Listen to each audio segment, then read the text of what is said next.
Bonsoir à tous les amis, on va faire le débrief de l'épisode 298 de Fairy Tail. Super épisode au passage, vraiment il était bien là, on arrivait avec, comme je l'ai dit, avec les... voyez, avec l'équipe d'Erza et de Léa et de Grey et Jovia et Léon. Là on arrive deux membres de Crime Sorcerer, les membres de Crime Sorcerer arrivant Jelal et Meldy. Meldy qui vient sauver Jovia et Jelal qui sauve Erza et Kagura. Mais Kagura qui a l'air toujours d'en vouloir à Jelal. Donc ça reste à voir. Ça c'était le point. Après là on arrive avec le truc là Dimaria qui la Valkyrie, voilà. Qui maintenant on sait, on connaît son pouvoir. En fait, pourquoi ça? Voilà, arriver genre à massacrer en un coup. Parce qu'elle utilise magie ou elle fige le temps. C'est-à-dire pendant qu'elle fige le temps, les autres ne se rendent pas compte. Vous voyez? Ils ne se rendent pas compte. Et là, ils aident. Voilà. Donc, ce qui fait figer. Et donc, je voulais revenir aussi. Là, on reviendra après. Là, j'arrive à l'épisode là avec, comment ça s'appelle? Voilà, avec Luxus qui détruit enfin Wall et tout. Il a appris un enchantement de Fried. Voilà, qui peut bloquer. Voilà, un enchantement. Voilà, qui le protège. Mais cet enchantement plutôt, n'était qu'un leurre. Qui savait que Wall étoile il l'aspirait, mais en fait, c'était leurre pour voilà, qui va le bloquer à sa magie. Il lui bloque de sa magie. Vous voyez, et après un certain moment, voilà, ils ne savent. Et puis, comment dire, voilà, on revient à un flashback où Mavis, voilà, lui disait que Luxus ressemblait à son arrière-grand-père, le fondateur Yuri Dreyer, qui est le père de Makarov, et le grand-père d'Ivan, et l'arrière-petit, et l'arrière-grand-père de Luxus, voilà, qui lui ressemblait beaucoup.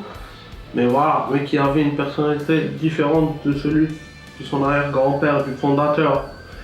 Voilà, Luxus disait à la fondatrice Mavis que voilà, que ça, voilà, que sa personnalité est différente du fondateur, que peut-être qu'ils ont la même ressemblance physique, voilà, mais qui aurait été plus enchanté, plus joyeux, voilà, plus, comment dire, il avait genre, sa personnalité donnait une ambiance plus joyeuse, plus festive, au contraire de Luxus qui est un peu plus calme, plus, voilà, réservé. Voilà, et ça on voit en flashback. Et là on arrive, prend un des pouvoirs de Yuri, voilà, qui arrive avec l'enchantement et aussi utiliser une foudre encore plus foudroyante que la foudre qu'il utilise. Et il tue Waleto, le détruire. Voilà. Puis revenons puis à la guilde. Vous voyez, puisque voilà, on vient à la guilde où l'arme Mavis rend compte que voilà, que certains blocs ont été, voilà, bloqués, plutôt sont désavantagés à cause de certains Spriggan 12. Voilà, que Luxus a pu battre celle-là, celle de Argéon a pu se libérer un petit peu, mais les autres, celle des mages sacrés, vous voyez, qui a disparu. Et on voit que deux mages, Jacob, l'autre, celui de vendredi 13 comme il est dit, Jacob et Augustin, s'approchent de la guilde, mais ils réfléchissent toujours comment ils vont faire. Vous voyez, et puis de l'autre côté, là on voit Lucie. Voilà, Lucie qui a battu notre Lucie, voilà, on voit une autre avec la vie, qui a utilisé une magie. Voilà, qui est toujours retourné, qui a envie de s'en remettre, ouais. Vous voyez, car, voilà, et à un certain moment, Happy cherche une solution pour tuer Zélef, parce que c'est que si Natsu utilise son pouvoir sur Zélef, Natsu meura aussi, et Happy ne le supporterait pas. et Lucie a confiance en lui pour trouver une solution. Puis on arrive à l'autre point, voilà, où tu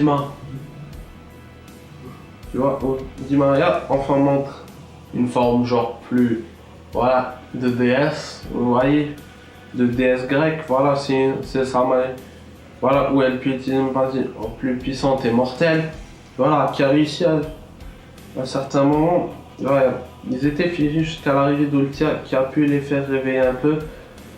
Voilà, nous mettre dans le monde spatio-temporel de Di Maria. Di Maria qui a pu se transformer et a tué. Oui, vous allez vraiment écouter bien. Carla a été tuée par Di Maria. Dans le temps, à ce qui paraît. Mais voilà. Mais ça ne changera rien.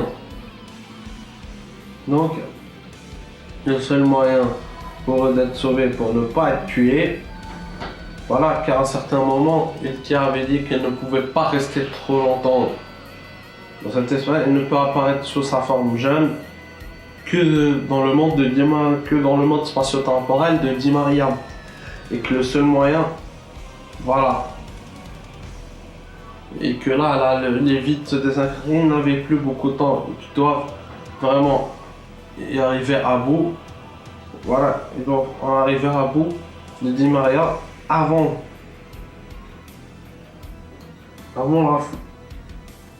que Ultia ne désintègre et puisse tuer pour de bon Wendy et Cheria. Cheria qui est une chasseuse de dieux a une chance de vaincre, mais Wendy, on ne sait pas encore. Et comme je l'ai dit, voilà, la réponse, les amis, la semaine prochaine au nouveau épisode. Merci les amis, j'espère que la vidéo vous a plu comme d'habitude. Pour les nouveaux, abonnez-vous, ça m'aiderait beaucoup. Et moi, je vous dis à bientôt et ciao!